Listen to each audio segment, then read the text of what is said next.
Good morning. Thank you for joining us today. I'm Savva Kerdemelidis. I'm the CEO of Good Pharma. I'm here with Dae Lee, a pharmacist-attorney and certified pharmacies benefit specialist at Buchanan, Ingersoll and Rooney, to discuss what we believe is a genuine inflection point for employers, a framework called Interventional Pharmacoeconomics, or IVPE.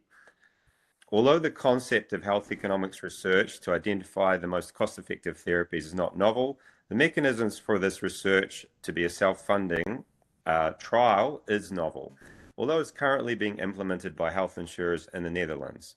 IVP sits at the intersection of clinical evidence, regulatory science, and fiduciary responsibility. That novelty is precisely why we built this presentation, to address not just the opportunity, but the careful governance and risk management that makes it defensible. For the last 3 years, Good Pharma has been engaging with self-insured employers, pharmacy benefit managers, clinical research organizations, and regulatory experts to test the simple hypothesis: what if the solutions to specialty drug affordability already exist on the shelf, but employers have no systematic way to access them? And if there's a method to gather payer-grade clinical evidence while simultaneously reducing costs? The answer we've found is IVPE. It's a structured approach where employers can prospectively fund pragmatic clinical trials with ethics committee and FDA oversight. So let me start by introducing ourselves.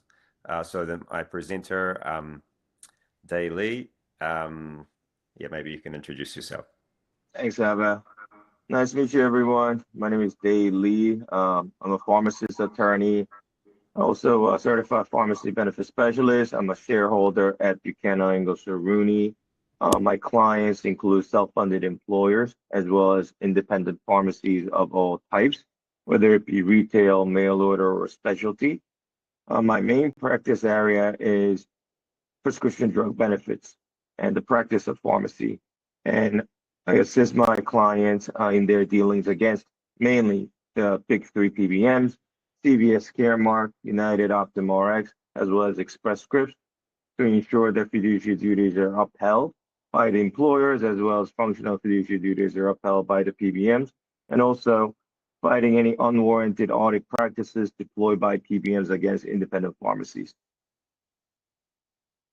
Thanks, Savva. Thanks. Michelle, I'll just go really quickly over my slide, the previous one.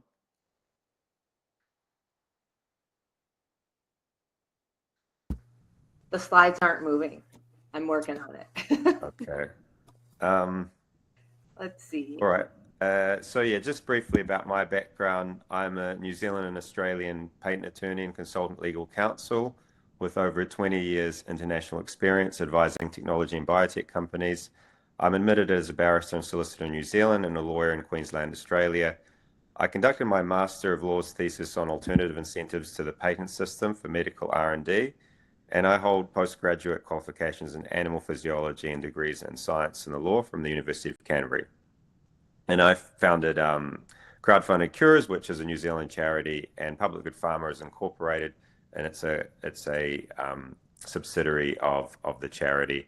Our mission is to make proven low-cost therapies accessible by generating the evidence that payers and regulators require.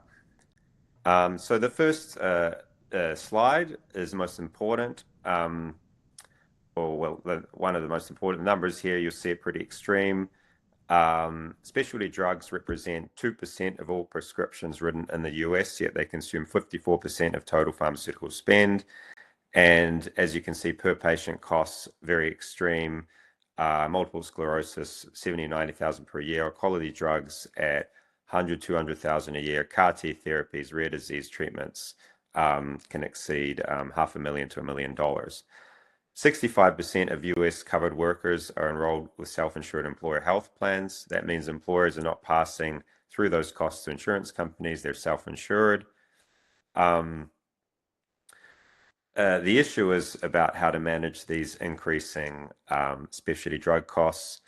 The traditional tools are utilization management, step therapy, prior authorization, but these manage volume, but they don't generate the clinical grade evidence to help find the most cost-effective treatments.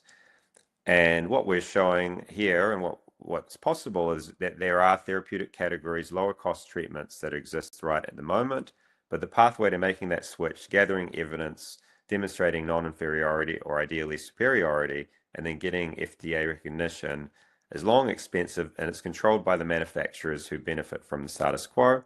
But that's where our approach comes in. We've found that self-insured employers, because of their direct cost exposure, regulatory flexibility, and fiduciary incentive to act prudently, are uniquely positioned to bridge that gap. Next slide.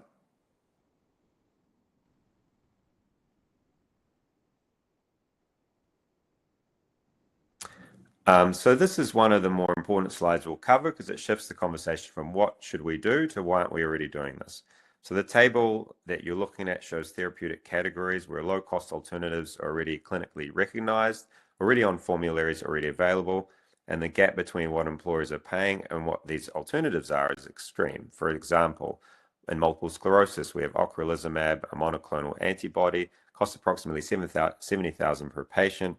Rituximab, which works through a similar mechanism and has clinical evidence supporting its use in MS, costs roughly $7,000 to $10,000. So that's around a 90% difference. And it's not rituximab is that it's experimental or unproven. There's also considerable evidence of off-label use available in the medical records. It's just that this older off-patent drug doesn't have as much prescriber momentum. We'll look at the GLP-1 therapies. You've got the injectable versions costing around $10,000 a year. Evidence suggests that there are behavioral interventions such as keto diet, and you can also optimize dosing to reduce the dosing, achieve similar weight loss and metabolic outcomes for a fraction of the cost, close to around $2,000 a year. CAR-T is also one of the most striking examples. These are the latest treatments for many of the latest cancers, but every treatment can cost $450,000 or even $1 million a year. But it's possible to manufacture the same drug in-house at hospitals using the same technology with established protocols for $20,000 to $50,000, and with even potentially better outcomes at over 90% reduction in cost. So radically lower cost, potentially curative therapies. Also, these could be used first line, meaning that patients can avoid chemo and radiation therapies, which are less effective and risk of longer-term side effects. We're not saying that these alternatives are identical in every patient, but it's possible to generate clinical evidence to show that patients are highly likely to achieve the same or better outcomes at over 90% lower cost. But now another view would say, if these alternatives are so good, why hasn't the market adopted them already? The answer is straightforward. The current market incentive rewards manufacturers of the expensive drug. There's no comparative economic incentive for a generic manufacturer or payer to fund the comparative evidence that would shift prescribing, as that's what IVPE is designed to fill that gap. The challenge isn't whether these alternatives work, is that no one has built a systematic process to gather the payer-grade evidence in real time while simultaneously achieving savings and doing so in a way that respects patient autonomy and regulatory requirements. That's what IVPE is designed to do. Next slide, please. So let me walk you through how this works mechanistically, because it's quite simple, but it's actually a strength. So the first step is an employee or a family member requires a specialty drug, let's say expensive MS therapy or oncology treatment. The drug goes through your standard prior authorization process. That's approved because it's clinically indicated and meets guidelines.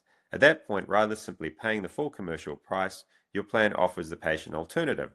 Enroll in a pragmatic clinical trial comparing this expensive drug to a lower cost alternative. This enrollment is completely voluntary. The patient receives full informed consent. It's IRB or ethics approved, explaining the trial design, the risks and benefits of both the expensive and the lower cost option, their right to withdraw, everything. If they consent, they enter the trial. If they decline, they get the expensive drug covered under your standard benefits. There's no coercion, there's no financial penalty, no loss of access. Second step is that they're enrolled in a pragmatic trial, often in partnership with a specialized CRO. The trial is designed to compare the expensive outcomes with a lower cost alternative drug using real-world evidence, electronic health records, claims data, patient-recorded outcomes. It's not a traditional phase 3 RCT, randomized controlled trial, but it's structured enough to generate enough valid defensible evidence. And the step 3, during the trial, your plan pays approximately 80% or less than the standard cost of the expensive drug. So if the drug would normally cost $100,000, the payer covers $80,000, and the trial infrastructure is funded from that difference, plus supplemental investment if needed. So this creates additional savings. The payer is spending less right away while the evidence is accumulating. Then after the trial concludes, it's typically 2 to 3 years. You've got the high quality evidence demonstrating whether the lower cost alternative is just as effective. If the data supports it and you document the cost benefit, then you can potentially seek FDA approval and or payer reimbursement and transition a large part of your plan population to the lower cost option for that indication. So you've achieved permanent plan-wide savings. The key insight is you're not choosing between evidence and savings, you're achieving both simultaneously because the payer funds the evidence generation process up front. So what kind of savings does this mean across a typical population? Next slide, please. So this table synthesizes our portfolio of proposed IVPE programs. And I want to emphasize this is not theoretical. This model is working in the Netherlands where there are 12 trials and they're expected to generate approximately 500 million in net savings by 2030, which represents around 22 times ROI. So the table includes pembrolizumab dose de-escalation, using lower doses of this immunotherapy for certain cancer populations while tracking efficacy. The literature and FDA itself increasingly supports this approach based on the fact that these therapies were approved for the maximum tolerated dose rather than the minimum effective dose. A pembrolizumab study could support a 50% cost saving. Other immunotherapies such as nivolumab could be effective at 90% lower dose. And then there's ocrelizumab to rituximab substitution in MS, which you talked about, and then potentially delivering 90% savings. And there's esketamine, that's an expensive intranasal ketamine for treatment-resistant depression compared to intravenous generic ketamine, achieving 92% savings, where there's clinical evidence that you actually get better outcomes for a fraction of the cost. Also, GLP-1s comparing to behavioral and or keto diet plus dose optimization, 80% potential savings. We mentioned CAR-T, in-house manufacturing in the hospitals with potentially better outcomes and lower side effects compared to standard CAR-T, and 90% reduction. And then glycerol phenylbutyrate. These are the rare disease. This $800,000 a year for a cheaper and more tolerable alternative in rare urea cycle disorders. And that's 90% savings of working with biotech manufacturers there. So success probability improves with RCT or clinical trial emulation de-risking using real-world data, which costs between $150,000 and $400,000 per study over approximately 3 months. Although the most costs are associated with data access, and employers that have access to this data could conduct this study for a much, much lower cost. So we'll discuss this de-risking step at a later stage. When we model these across a population of 1 million covered lives, a large self-insured plan, and conservatively assume that 10% of the members who would have initiated the expensive therapy instead enroll in IVP programs due to the likely medical benefit and lower copays, the aggregate post-trial annual savings across the top 5 use cases exceed $450 million per year per 1 million covered lives, with around 400 million due to the GLP-1 cost savings. So now I recognize these figures might seem quite aggressive, but these savings will be modeled in a cost saving study using claims data for the drug costs, conservative base rates for each indication, conservative estimates of treatment prevalence, conservative assumptions around the trial enrollment, and conservative projections of the efficacy differences. So we're not assuming that every patient switches. We're not assuming that every trial succeeds. It's possible to model the likely outcomes with real-world constraints, and where we can, we adjust assumptions downwards. What the data consistently shows is that even with these conservative estimates, the magnitude of potential savings is transformative for self-insured employers and patients. But how does this financial model actually work for a single program? So let's walk through a worked example using CAR-T, because the cost difference and potential patient benefit is the most concrete. So CAR-T therapy is useful as an example because the numbers are dramatic and easy to follow. But the principle applies to all of our use cases. So we have commercially available CAR-T, $450,000 per patient. That's what self-insured plans typically pay. Now, manufacturing next generation CAR-T in-house, and I want to emphasize this is already happening at academic medical centers and some integrated health systems, can be done for $20,000 to $50,000, depending on manufacturing scale and protocol efficiency. So this is how IVP would structure a CAR-T in-house trial. During the trial period, the plan pays approximately 80% of the standard cost. So instead of $450,000, the plan pays around $300,000 per patient. It's an immediate 20% cost saving that funds the trial, infrastructure, trial coordination, outcomes tracking, manufacturing, oversight, professional liability insurance, and the CRO, the contract research organization that does the trial. So with 200 patients at $300,000, the program generates $60 million in revenue to fund the trial, plus substantial savings. Post-trial, after 2 to 3 years, assuming the evidence demonstrates that in-house CAR-T is safe and effective, you can transition your entire CAR-T population to in-house manufacturing. Now, CAR-T patient receives in-house version at $20,000 to $50,000, generating over 90% cost savings per patient across the plan, with massive potential return on investment. And also, participating health plans will receive that cost as a most favored nation. So there is a first mover advantage there. So the critical point is the trial is funded from spread during the trial phase. The employer doesn't need to write a massive check for evidence generation. The economics of the program fund themselves through the research. But none of this works unless we address the legal and medical risks head on. So that's what the next 2 slides are about. So we've built 4 specific safeguards to the IVPE framework to manage legal exposure. First, 100% voluntary participation. There's no scenario in our framework where a patient is required to enroll in a trial as a condition of coverage. Every patient faces a genuine choice: receive the expensive drug covered in full under standard benefits, or enroll in the trial with the understanding the goal is to achieve better outcomes for a lower cost. This removes the coercion argument and aligns the basic informed consent principles. We acknowledge that critics may argue enrollment incentives could exert subtle pressure. Our framework addresses this by ensuring the consent process is overseen by an independent IRB, Institutional Review Board, or Ethics Committee. There's no coverage as contingent on participation. Second, IRB-approved informed consent, subject to FDA oversight. Every trial runs through an Institutional Review Board or Ethics Committee.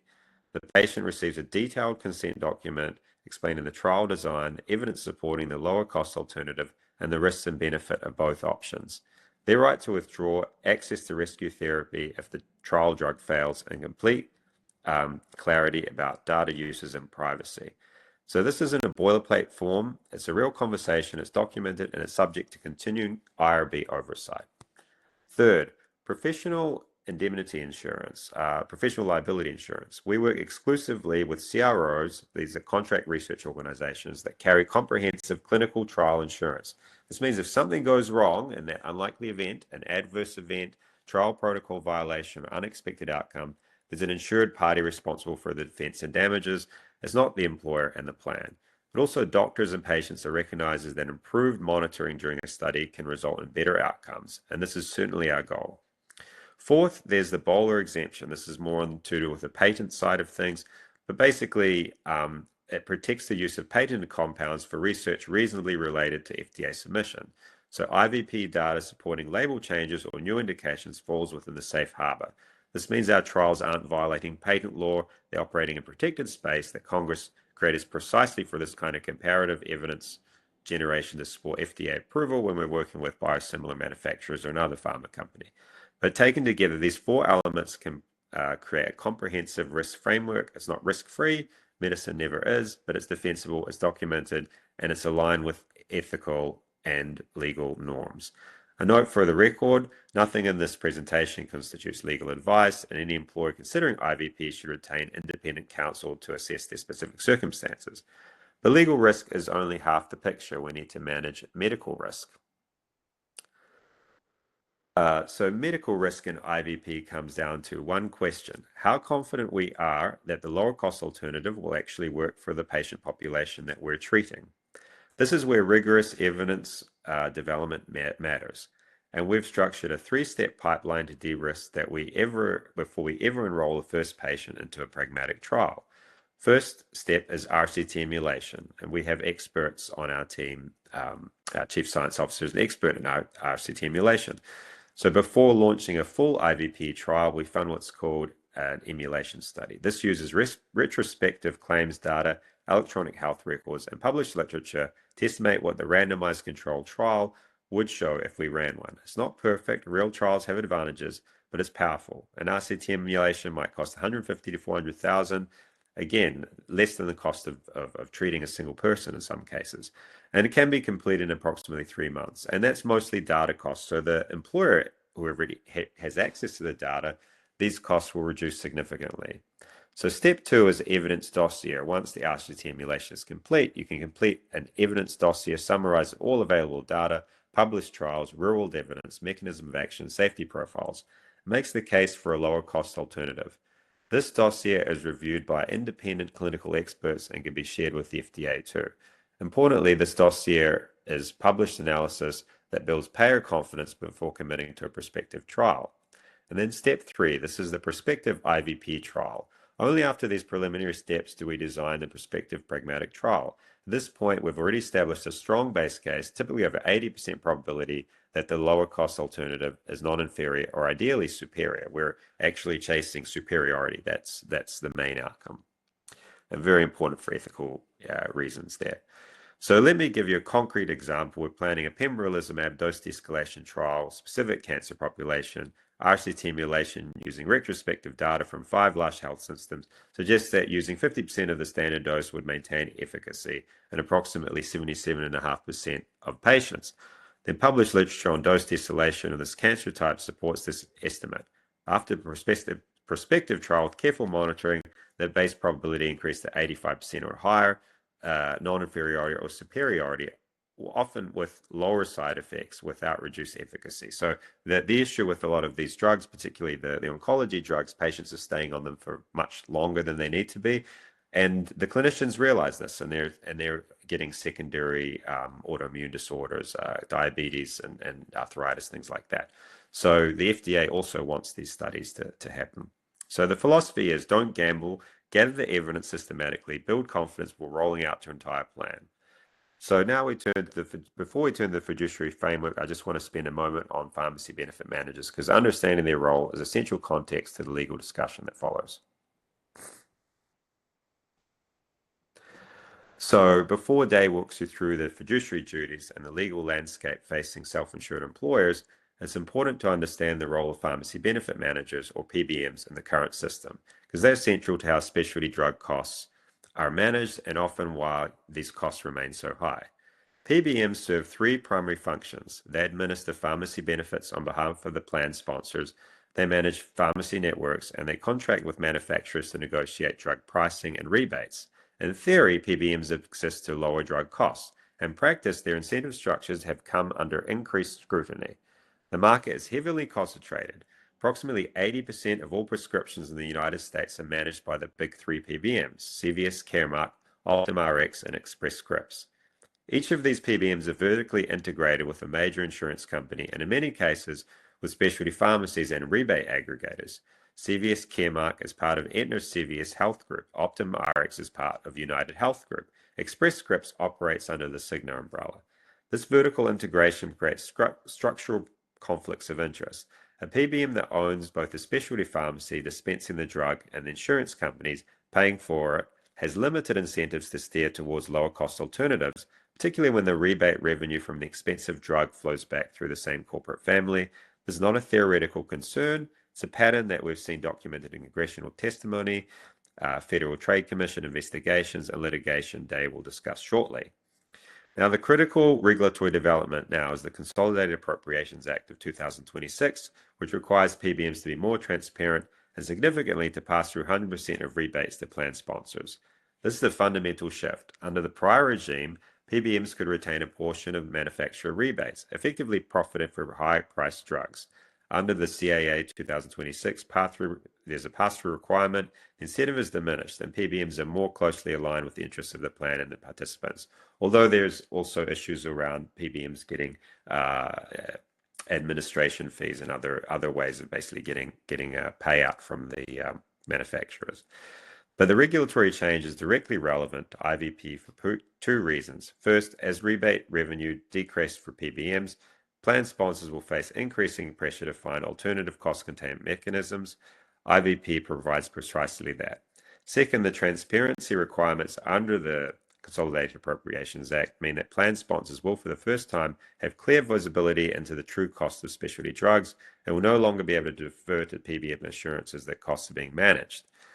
In our customer journey work and stakeholder consultations, we've found that the single biggest barrier to employer action on specialty drug costs is information asymmetry.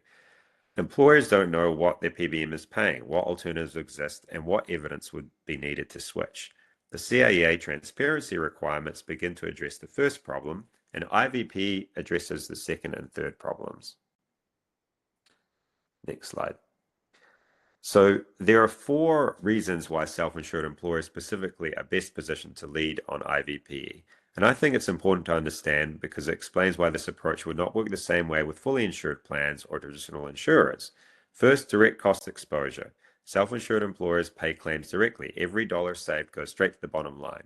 You have maximum incentive to innovate. Fully insured employers buy a fixed premium and they have less incentive to push back on rising drug costs because the insurer absorbs the trend. Self-insured employers can't pass the buck. They own the problem, which means they're motivated to solve it. Second, there's regulatory flexibility.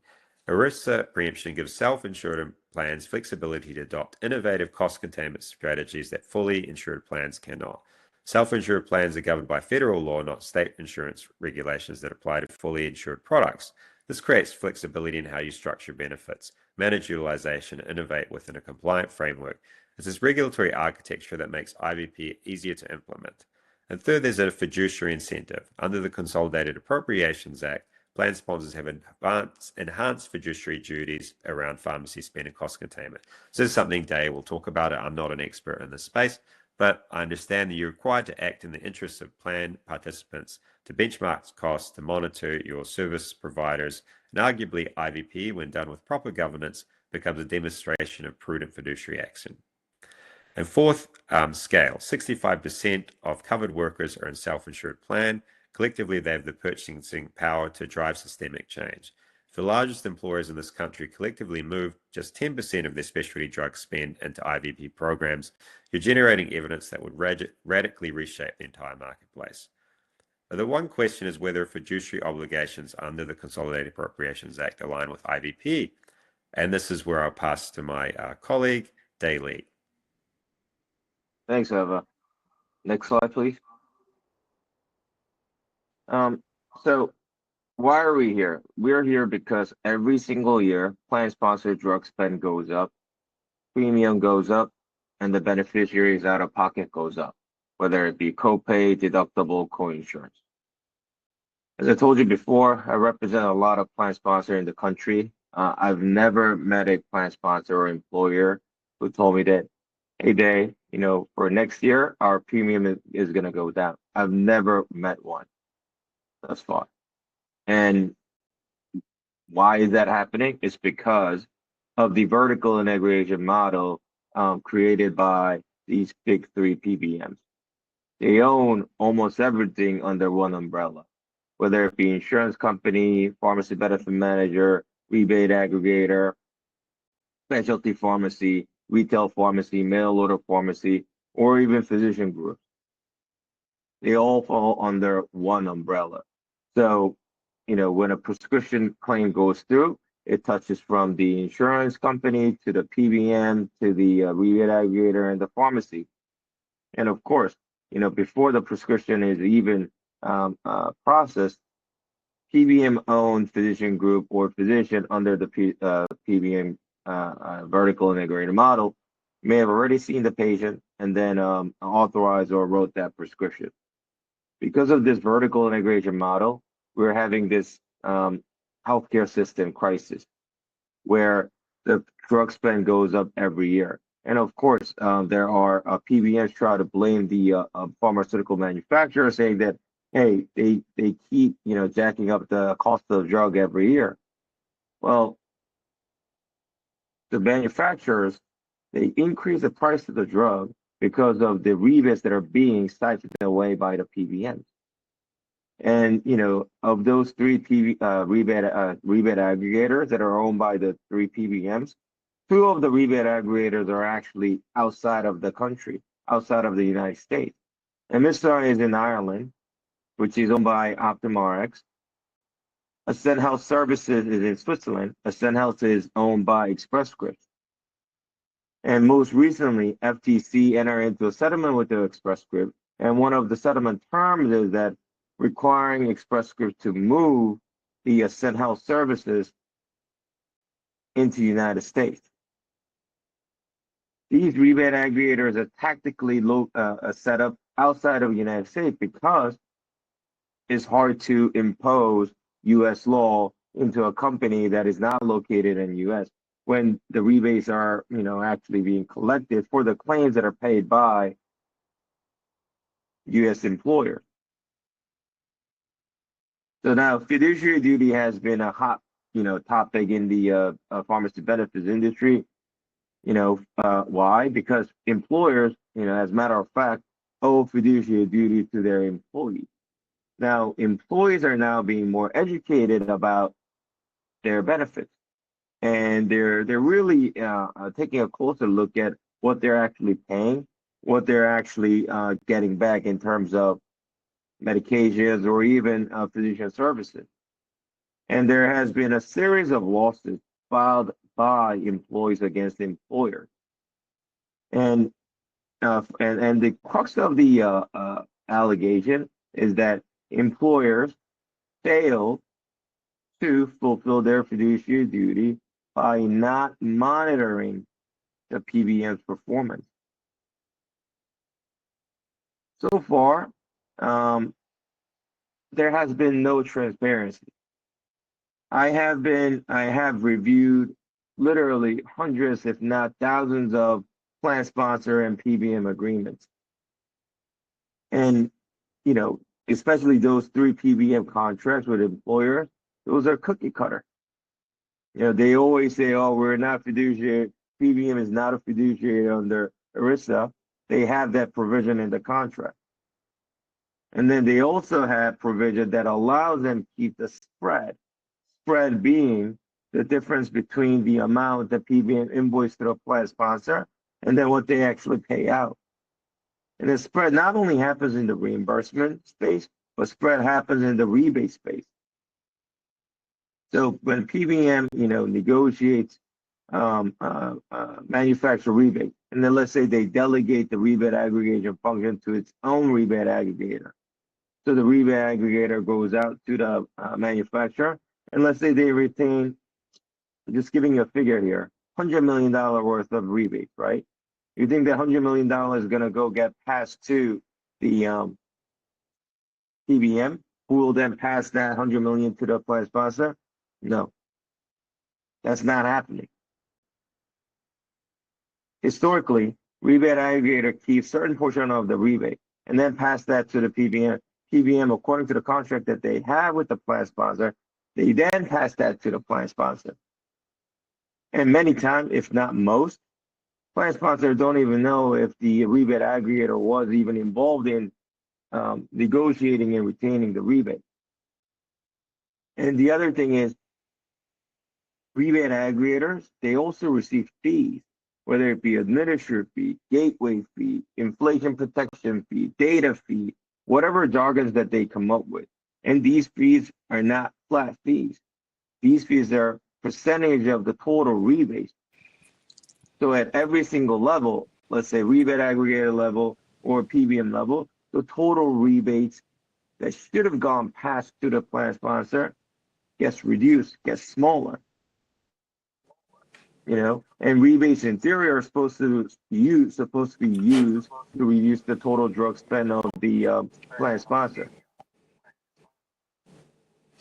And so far there has been no transparency, and that's why there has been a lot of outcry, a lot of scrutiny coming from the federal level as well as state level over the PBM's conduct. We have the CAA 2026. We have California SB 41, which says that, which mandates that PBMs are fiduciary. And as I said before, there has been a series of lawsuits by employees. These are class action lawsuits. Johnson & Johnson case, Wells Fargo case, and JP Morgan case. These cases all allege breach of fiduciary duty because the employer failed to properly manage or monitor the service provider or service vendor that is PBM. Now, these three cases got dismissed, and then on a standing ground, not dismissed on merit, but the plaintiffs, they filed amended complaint. And then towards the tail end of last year, a new wave of class action lawsuits were filed against employers and brokers involving voluntary benefits. The legal theory, almost the same, breach of fiduciary duty. These firms, these plaintiffs' firms, they've perfected their theory in the retirement space, in the 401k space. And now 401k and retirement, that space got cleaned up a lot. So those plaintiff firms are moving their expertise into the benefit space, condemning employers, condemning the service provider, condemning the brokers for not properly managing the employees' health benefits. I mean, times are changing right now. So there will be a lot more lawsuits, especially coming out of CAA 2026, because participants, meaning beneficiaries, can request information regarding the benefits from the employers under CAA 2026. So the more information will come out, that's going to form ground for lawsuits against employers. So now employers are exposed. They have to act now. And I'll turn it over to Savva. Yeah, no, so it's that's generally great insight, and I think we are, and again, I can't speak to the legal in and outs of around fiduciary compliance, but it seems like definitely the big three PBMs are in the crosshairs, and and also I just think long term the administration is very concerned around how do we actually get lower costs, and some of those solutions are the direct consumer models, like we were seeing Trump RX and the kind of Mark Cuban cost plus drugs model.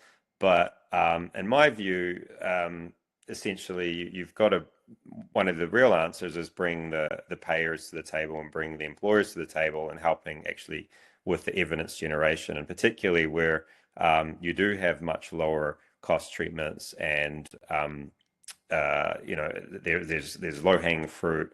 The clinicians are also on side. There's not going to be that sort of friction from clinicians either. So particularly with the dose de-escalation, I think clinicians, most of them are realizing that in oncology, drugs are being overdosed. Patients are staying on the drug far too long, and they're getting secondary side effects and things. Also with the CAR T, everyone recognizes CAR T should be first line treatments. So, but unfortunately, because they're so expensive, it's not viable to kind of treat people with these treatments up front. But again, with this kind of mechanism, you could really make a case for doing that.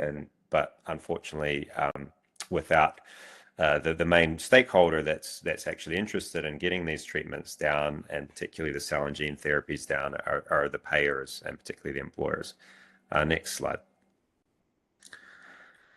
So again, this is subject to opinion of counsel, but there is a checklist for plan sponsors, and basically doing your due diligence, working through where are your most expensive drugs, like what are you spending the most money on, and then going through this process of how we can actually implement a trial and a study that's done in a compliant way, and ensures you're meeting your standards, and then any anti-kickback issues as well. You have to be very careful around incentives, making sure you're not coercing people unfairly. But there is obviously, levers that you can do that have been done in the past, say for generic switches and things like that, where you cover co-pays and things like that.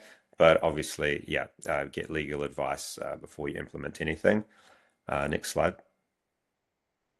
Unless you want to comment on any of this, Dave, the previous slide.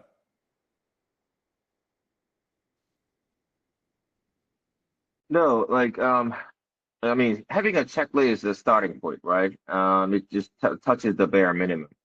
You have to really look into your drug mix and then see if there are other therapeutic equivalent alternatives that can provide not only the same clinical outcome, but also or effectiveness for the patient or beneficiary, but also reduce the drug spend.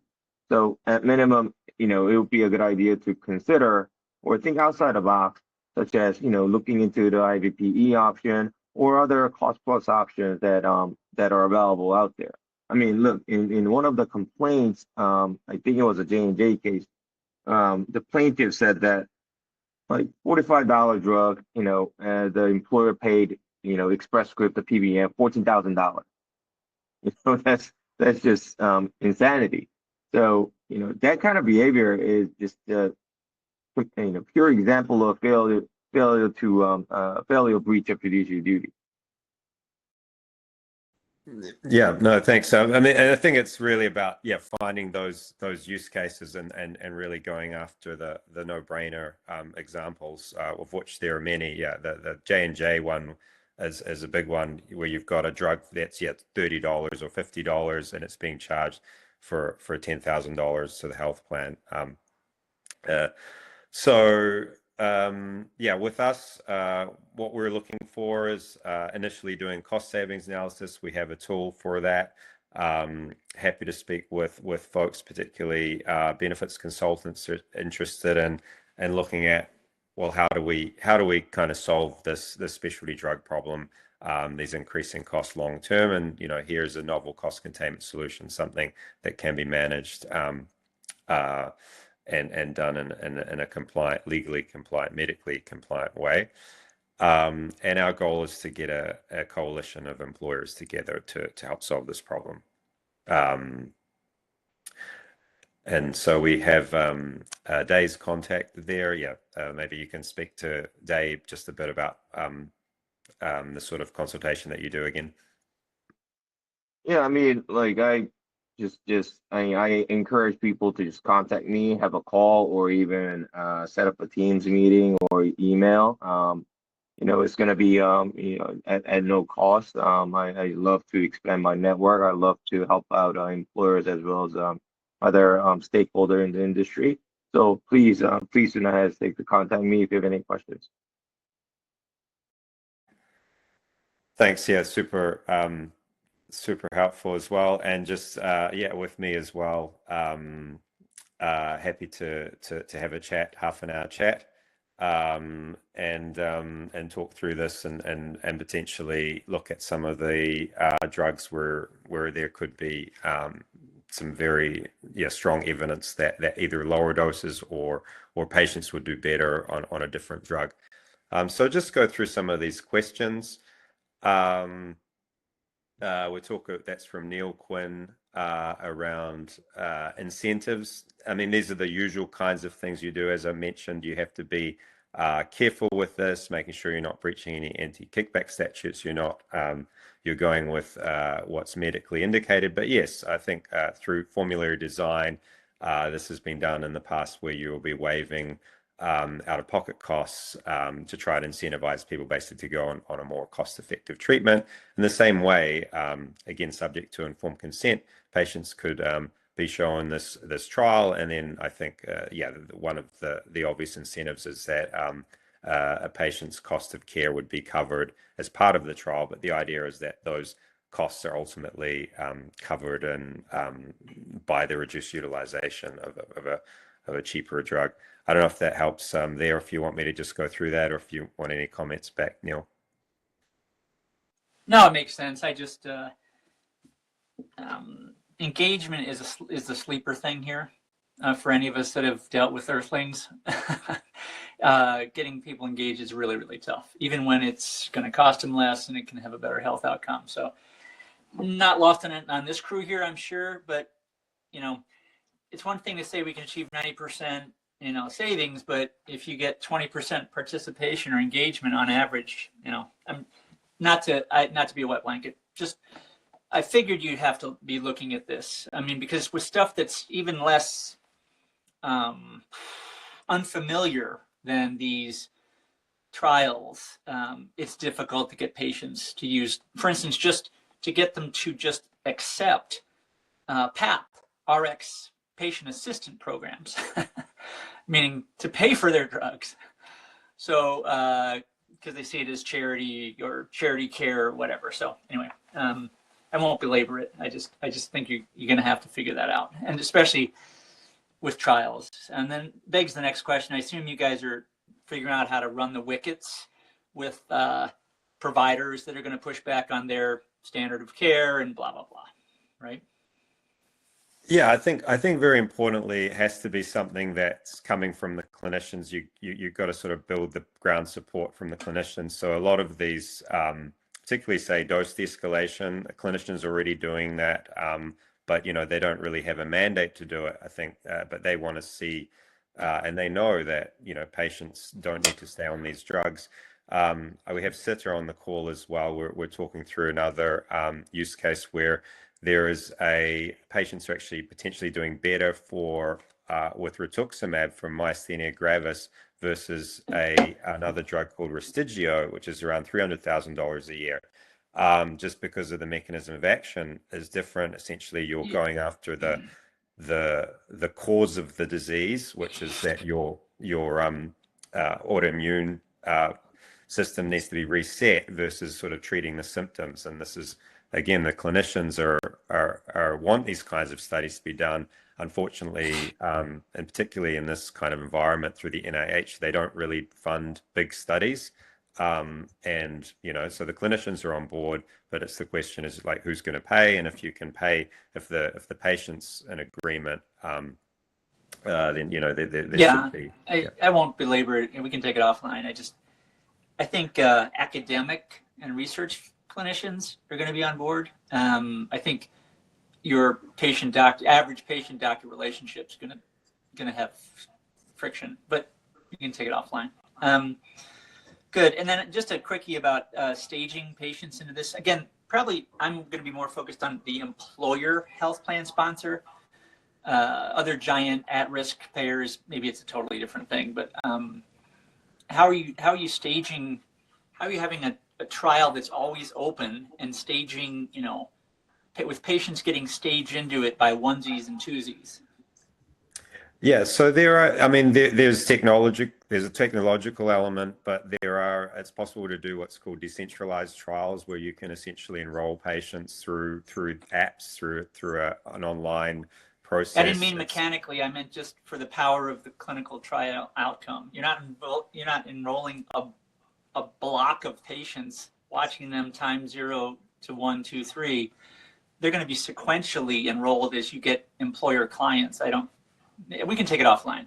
I get what you're saying. Yeah, we obviously we're trying to generate a coalition of employers, say, that have a critical mass. Got it. Yeah, like Pacific Business Group on health or something. Yeah, gotcha. Yeah.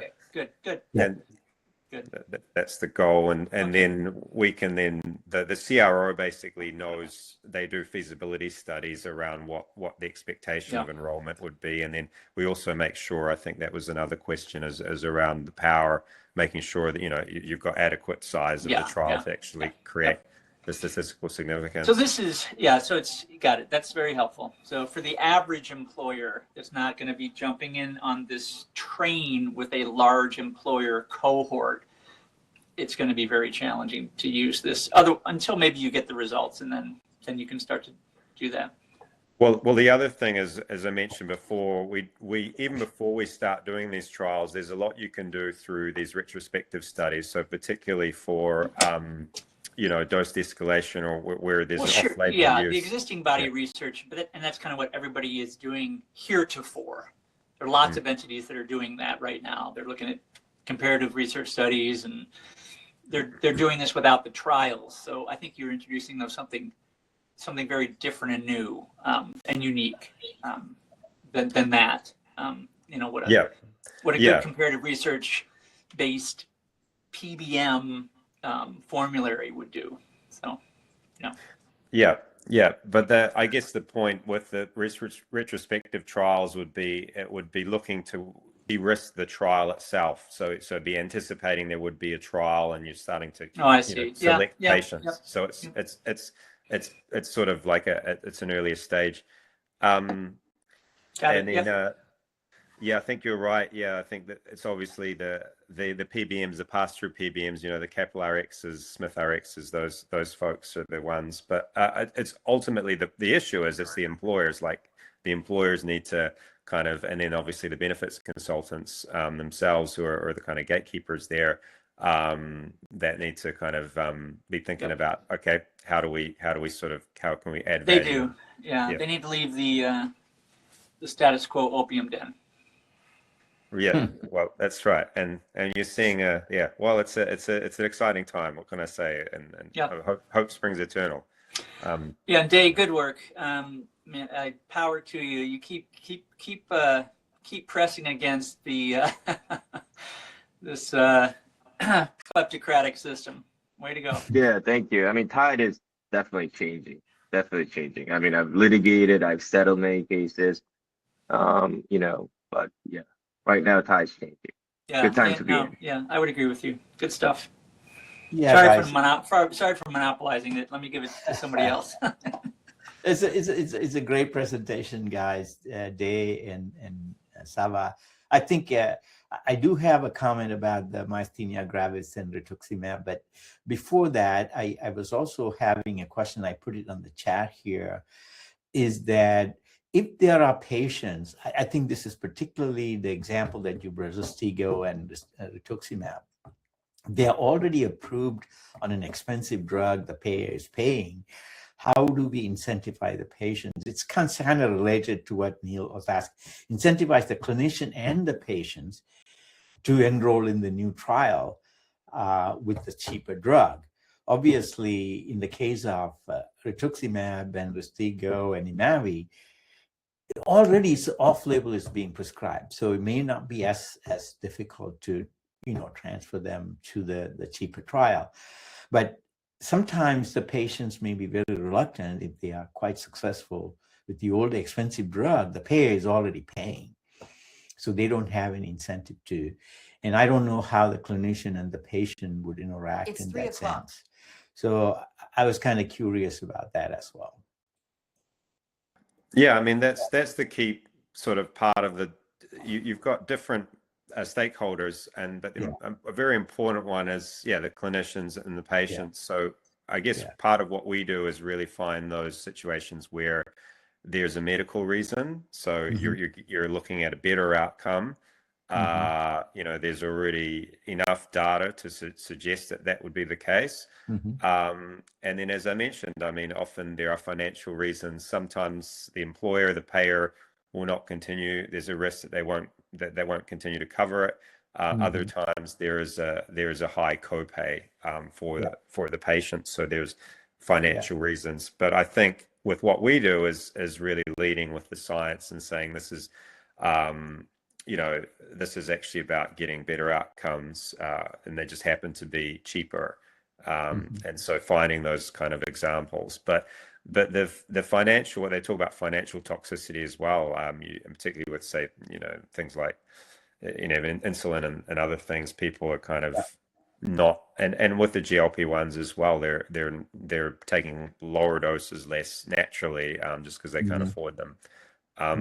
So you do kind of have a lot of evidence, but it's just about following whatever the data shows, and finding those little nuggets. Okay. I think we do really have to convince the clinician and the patient that this is a better way to go. In the case of rituximab and myasthenia gravis, there's a hell of a lot more evidence in the last 10 years for the off-label use. So I think that may be a lot easier than some of the other examples that we are talking about. And the GLP-1 could be easier too, because of patients are adjusting their doses now because of the expense of the drugs. Yeah. Okay. Thanks. Okay, well, we're on the top of the hour, and really appreciate everyone joining. Thanks, Dave. You're a busy guy, but I really appreciate you coming and sharing, and everyone else coming on. I'm happy to stay on and answer any more questions, or if anyone's got any more questions. Otherwise, we could wrap it up. Thanks, Savva. Thanks, everyone. Thanks, Dave. Thanks, Savva. Great talk. Thank you. Appreciate it. Well done. Yeah, thanks very much. Yep.